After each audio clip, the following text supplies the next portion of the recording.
ከሞትም በኋላ ነፍሳችንን መከተል የሚቻል መሳሪያ ተሰራ። ዮ that was insane። ከሞትን በኋላ ነፍሳችንን መከተል የሚችል መሳሪያ ተሰራ።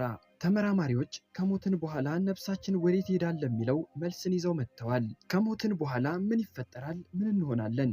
ይህ ነገር ለብዙዎቻችን ጥያቄ ነው። በበርካታ ሃይማኖቶች ላይ የሰው ልጅ ሕይወቱ ካለፈ በኋላ በሰማይ ቤት ፍርድን ይቀበላል። በመቀጠልም ሲኦል ካልሆነም ገነት ይገባል። ይህንን ብዙዎቻችን እናውቃለን። አዎ እና ከዚህ የተሻለ ተመራማሪዎች ግን ከሞትን በኋላ ወዴት እንሄዳለን ለሚለው የተለየ መልስን ይዘው መጥተዋል። እዚህ ድምዳሜ ላይ የደረሱትም በጣም የተራቀቁ ቴክኖሎጂዎችን ከሰሩና ለዓመታት ጥናት ካደረጉ በኋላ ነው። እኔም በዛሬው ቪዲዮ ጋይስ ግን እንዴት ሊሰሩ ቻሉ?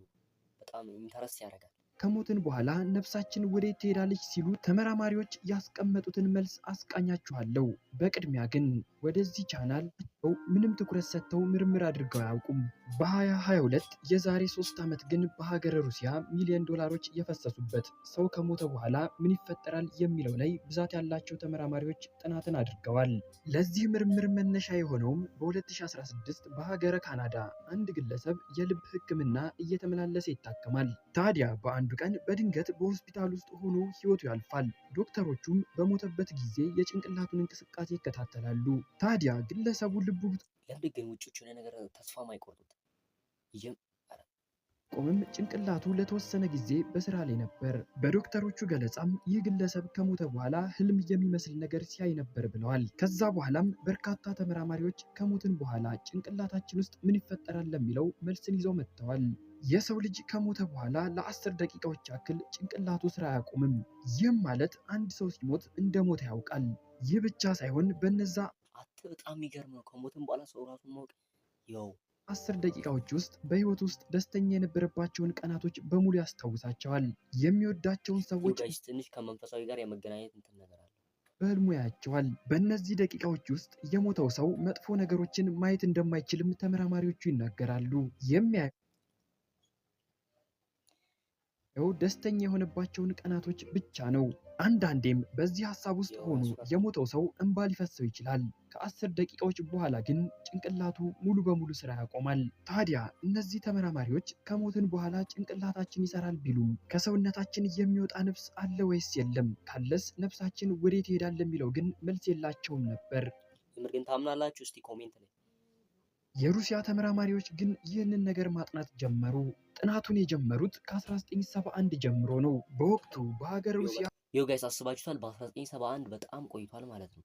በስመ አብ። በዛ ሰዓት ኢትዮጵያ ባረለም መኪና ራሱ የገባ እና ከተማ ሞስኮ ውስጥ የሚገኘው ሳይኮፊዚዮሎጂ ማዕከል ስንሞት ከሰውነታችን የሚወጣ ነገር መኖሩንና ለመኖሩን ለማወቅ ከኬጂቢ ጋር በጣምራ ትልቅ ምርምርን አድርገዋል። ይህ ምርምር የተመራው በዶክተር ግሪጎሪ ሲሆን ለምርምሩም በወቅቱ የነበሩትን ዘመናዊ መሳሪያዎች በሙሉ ተጠቅመዋል። የተጠቀሟቸው ዘመናዊ መሳሪያዎችም የዘመኑ ካሜራዎችን፣ ኤሌክትሮማግኔቲክ ሴንሰሮችን፣ ሌዘር ኢንተርፌርሞሜትር እና ሌሎች ዘመናዊ ቴክኖሎጂዎችን ተጠቅመዋል። በምርምሩ ወቅትም አንድ ሊሞት የተቃረበ ሰውን በክፍል ውስጥ አስተኝተው ነፍሱ እስኪወጣ ተጠባበቁ።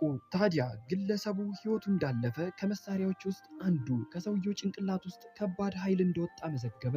ይህ ኃይልም ለረጅም ጊዜያት በክፍል ውስጥ ቆይቷል። ምርምሩ በድጋሚ የተደረገ ሲሆን የማሽኑ መልስ ግን አንድ አይነት ነበር። ዶክተሩም ከሰውየው ውስጥ የወጣው ነገር ንቃተ ህሊና ወይንም ነፍሱ ነው ሲል ደምድሞ ነበር። ታዲያ ይህ ምርምር ከተደረገ ከበርካታ ዓመታት በኋላ በ2022 የሩሲያ ተመራማሪዎች ሌላ አዲስ ነገር ይዘው ብቅ ብለዋል። የዚህ አይነት ምርምሮችን በማድረግ የሚታወቁት የሩሲያ ድንቅ የምርምር ሰዎች ነፍስ ከስጋ ስትለይ ማወቅ የሚችልና ነፍስ የምትሄድበትን ቦታ መከተል የሚችልን ዘመናዊና ውስብስብ ከባድ መሳሪያን ይዘው መጥተዋል። ይህ መሳሪያ ስሙ SIC ወይንም ስፒሪት አይደንቲፊኬሽን ኮድ በመባል ይጠራል። ማሽኑን ለመስራት ረጅም ዓመታት ፈጅቶባቸዋል። የሰራውም ድርጅት ቭላርቴክ የሚባል ሲሆን ድርጅቱም ማሽኑን ፈቃደኛ በሆኑ 50 ሆስፒታሎችና 2060 ሰዎች ላይ ሞክሮታል። ይህ ማሽን ከንቃተ ህሊናችን ወይንም ነፍስ እያልን ከምንጠራው ነገር ጋር እጅጉን በተራቀቀ መንገድ እንዲገናኝ ይደረጋል። ሰዎቹ ሲሞቱም ማሽኑ የሰዎቹ ሚሞሪ እንዲሁም ንቃተ ህሊናቸው ከሰውነታቸው ወጥቶ ወዴት እንደሚሄድ ይከታተላል፣ የደረሰበትንም ይመዘግባል። ታዲያ በስመ አብ እንዲቻላል እንዴ? በዚህ ምርምር የተመዘገቡት መረጃዎች በሙሉ ተመሳሳይ ነበሩ።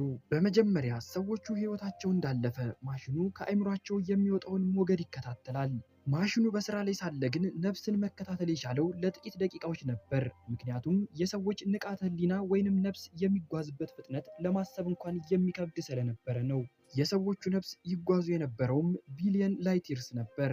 በመሃል ማሽኑ ከብዶት ስራ ያቆመ ሲሆን በድጋሜ ማሽኑን ሲያስነሱት ግን ከሰዎች ውስጥ የወጡት ነፍሶች ወይንም ንቃተ ህሊናዎች መዳረሻቸውን ያደረጉት ጄዜድ 140 የተባለውን ጋላክሲ ነበር።